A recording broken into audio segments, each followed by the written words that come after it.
What if slavery never existed? How different would America look today?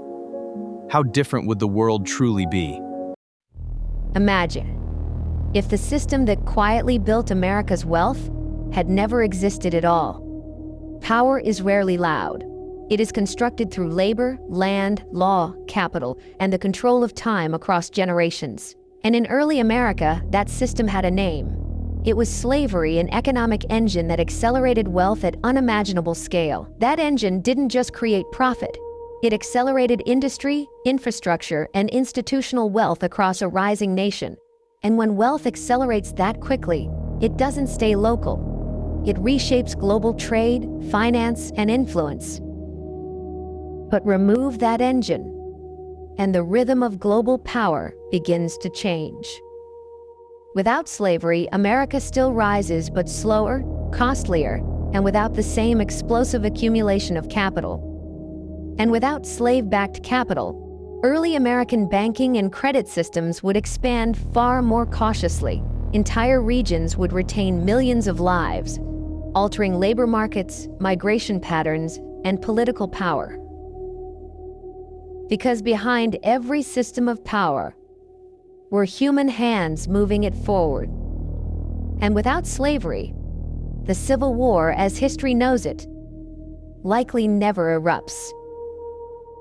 Without slavery, America's character would still form, but without the same concentrated aristocratic dominance. Without that war, federal power consolidates differently, and industrial acceleration slows without wartime demand. Without wartime demand, American industry grows, but without the same urgent surge of expansion. A slower industrial base would delay America's decisive entry into global wars. As resistance strengthens, industrial empires reassess expansion, calculating cost, risk, and control. With its population intact, African states consolidate power and strengthen internal institutions before colonial expansion accelerates. Negotiation replaces assumption, as European envoys confront organized states unwilling to yield control. Without rapid partition, borders form differently shaped by negotiation rather than distant decree. As resources grow more valuable, African states invest in defense to protect what they control. By mid-century, global power fragments. No single empire controlling the majority of strategic resources.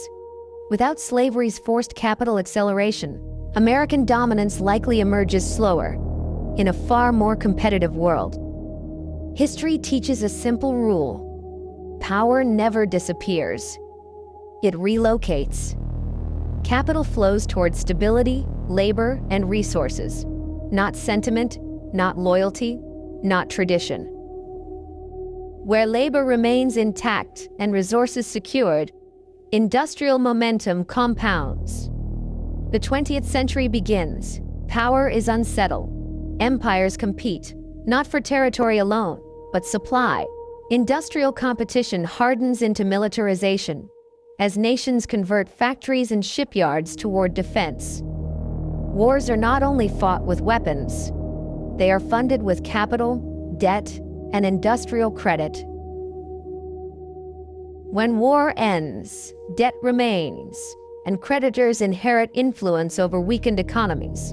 As nations weaken under debt, stronger economies begin stabilizing.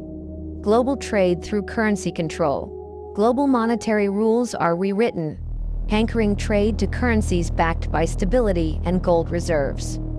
After the war, one country's money becomes the world's standard because it built the most and held the most gold.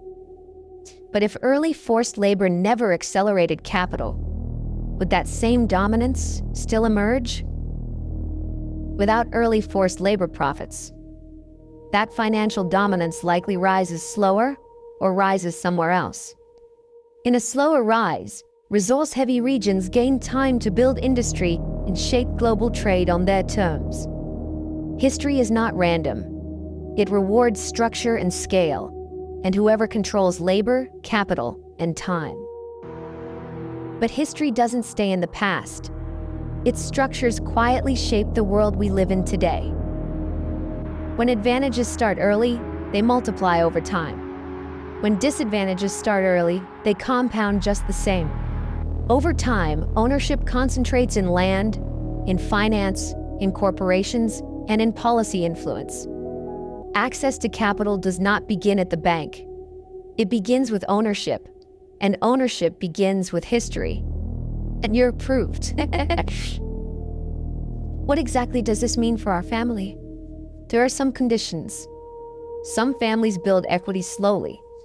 Others spend generations trying to recover what history already extracted. Property creates leverage. Leverage creates options. And options quietly determine who can move forward.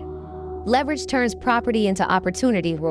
Education, expansion, protection, and the freedom to take calculated risks. When mobility compounds across families, it becomes influence, and influence shapes markets, policies, and futures. When influence grows large enough, it stops asking permission.